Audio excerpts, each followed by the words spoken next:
अब देखिए इंडिया आ गया है and it to stay there, see that's the thing. ये फ्लूक वाली चीज नहीं है, ये नहीं कि तेल बेच रहे हैं, जमीन में तेल ड्राई हो गया तो क्या करेंगे, वैसी बात नहीं है। It's growing in every which way. अब मैन्युफैक्चरिंग भी शुरू हो गई है इंडिया में। आज की भारत की तरक्की का मैं क्रेडिट बिल्कुल मोदी साहब को दूंगा, उनके उनके बगैर ये पॉसिबल नहीं थी। और फाइनली चीज ये है कि जो प्राइम मिनिस्टर मोदी की गवर्नमेंट है वो कोलिशन गवर्नमेंट नहीं थी, उनके पास एब्सोल्यूट मेजोरिटी थी, जो इंडिया को एज अ सिविलाइजेशनल स्टेट देखती है एंड हैज ए विजन कि इंडिया का क्या रोल होना चाहिए इन द वर्ल्ड। हमारे यहाँ तो एक हमने ये भी सोच रखी थी कि जी अगर हमारे यहाँ बहुत पढ़े लिखे आएंगे पॉलिटिक्स में तो उससे पाकिस्तान जो है वो प्रोग्रेस करेगा, जरूर कोई तरक्की होगी, जबकि ऐसा नहीं हुआ। दूसरी तरफ हम अगर भारत में देखते हैं तो वहाँ पे जो उनके प्राइम मिनिस्टर है उनको चाय वाला कहा जाता है, तो उन्होंने जो है वो भारत की इकोनॉमी को भी आगे ले गए, उनकी फॉरेन पॉलिसी भी इंडिपेंडेंट हो गई। देखिए इंटेंशन तो पाकिस्तान के पास भी है सारी हुकूमत दुनिया पे करने की, राइट, लेकिन कैपेसिटी नहीं है। So India now has both. Bharat अभी अपनी जो है उसको बड़ा स्मार्टली प्ले कर रहा है, तो हमारे लिए अपना महाल, और फिर हमारे पे सैंक्शंस भी हैं कुछ ना कुछ किसी न किसी तरीके से। मिसाल के तौर पे आप यूएई को ले ले या कतर, कुवैत, ये बड़े अमीर मुल्क हैं लेकिन they are nothing compare. Doctor साहब कैसे देखते हैं आप, अगर ओवरऑल अगर हमने अहाता करना हो नरेंद्र मोदी की 10 साल की फॉरेन पॉलिसी का? देखिए कमर साहब, एक किसी मुल्क की जब फॉरेन पॉलिसी होती है उसकी स्टेट कैपेसिटी से अलहदा नहीं देखी जा सकती। तो इट इज लाइक सेइंग कि लेट्स से कि आपके पास 3 बंदे की आपकी फैमिली है और आप लोग $100 बनाते हैं और आपको 2% की रेज हो गई, तो $3 पे आपकी रेज 6% होगी ना, $6 बढ़ गई। अब लेट्स से कि मेरे फैमिली में 300 लोग हैं और 300 लोग की अगर 2% भी बढ़ी तो आप $600 बढ़ जाएंगे, राइट, द टोटल क्यूमुलेटिव। तो इवन दो इंडिया का per capita is low eight 2500 है, लेकिन क्योंकि आबादी इतनी बड़ी है, जो 5-6% से जो ग्रोथ हो रही economy, it is giving India a lot of wealth. मिसाल के तौर पे आप यूएई को ले ले या कतर, कुवैत, ये बड़े अमीर मुल्क हैं लेकिन they are nothing compare to India के बाद शहर और विलेज, उसके बजट्स वगैरह इससे ज्यादा होंगे। तो अब इंडिया दुनिया का सबसे बड़ा मुल्क है, 1.4 बिलियन है, 5th बड़ी इकोनॉमी हो गई। तो इंडिया की जो रेवेन्यूज रिसोर्सेज इंडिया के पास हैं, that has increased a lot financially. तो दूसरी चीज ये है कि इंडिया की जो साइंटिफिक कैपेबिलिटीज है वो भी काफी बढ़ गई इन दौरान, राइट, और इंडिया का ब्रांड इमेज है that has improved a lot significantly. और फिर जियो पॉलिटिक्स भी थोड़ा चेंज हो गई with the rise of China, India की जियो पोलिटिकल सिग्निफिकेंस बढ़ गई।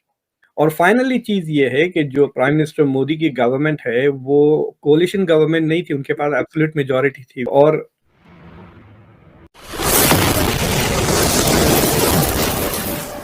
ये जो गवर्नमेंट है it is not just an ordinary political party ना, ये आइडियोलॉजिकल पॉलिटिकल पार्टी है जो इंडिया को एज अ सिविलाइजेशनल स्टेट देखती है एंड हैज ए विजन कि इंडिया का क्या रोल होना चाहिए in the world. So all of that has given a strong purpose to India's foreign policy.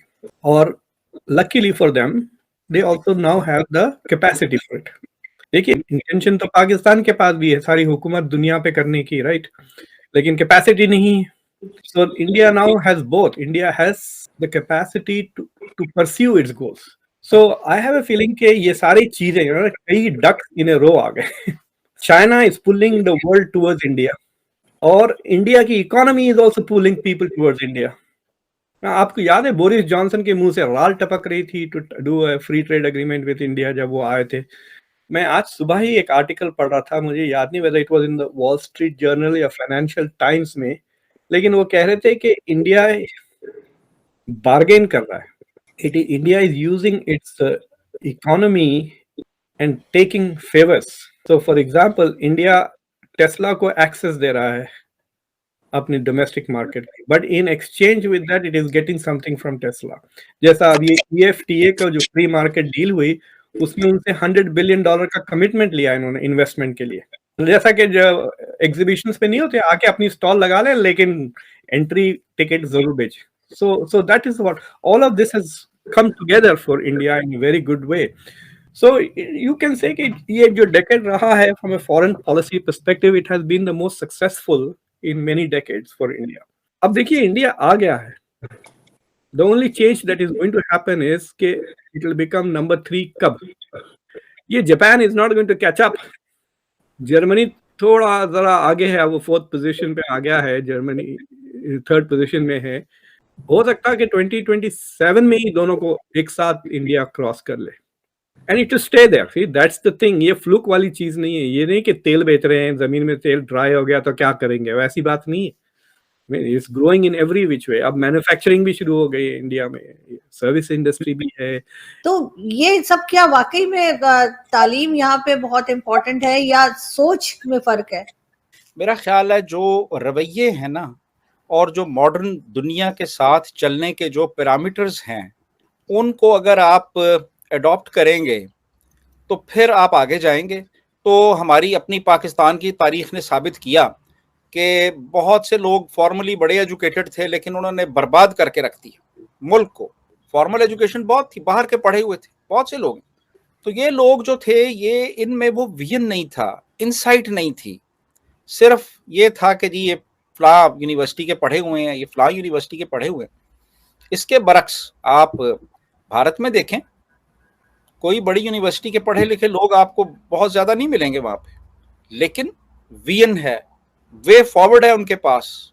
Modern world की जो वैल्यूज हैं वो उन्होंने इख्तियार की हुई हैं। इकोनॉमी का क्या रोल होता है एक मुल्क की डेवलपमेंट में, उसको समझते हैं। तो ये बेसिकली पर्सपेक्टिव्स का ये फर्क है। मालदीव से बड़ी एक हैरान करने वाली खबर है दोस्तों। अभी तक तो मालदीव्स में जो